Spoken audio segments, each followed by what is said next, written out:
অস্ট্রেলিয়াকে 21 রানে হারিয়ে সেমিফাইনালের আশা বাঁচিয়ে রাখল আফগানিস্তান। আফগানিস্তানের দেওয়া 149 রানের টার্গেটে ব্যাট করতে নেমে 127 রানে অল আউট হয়ে যায় অজিরা।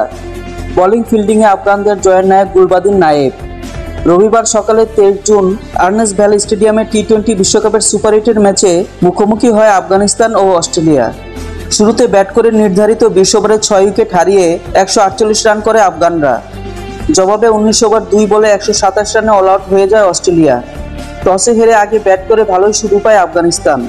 দুই ওপেনার রহমানুল্লাহ গুরবাজের 49 বলে 60 রান ও ইব্রাহিম জদরানের 48 বলে 51 রানে 148 রান করে আফগানিস্তান। 149 রান তারায় ম্যাক্সওয়েল 41 বলে 59 রান করলেও বাকিদের ব্যর্থতায় অস্ট্রেলিয়া থেমে যায় 127 রানে।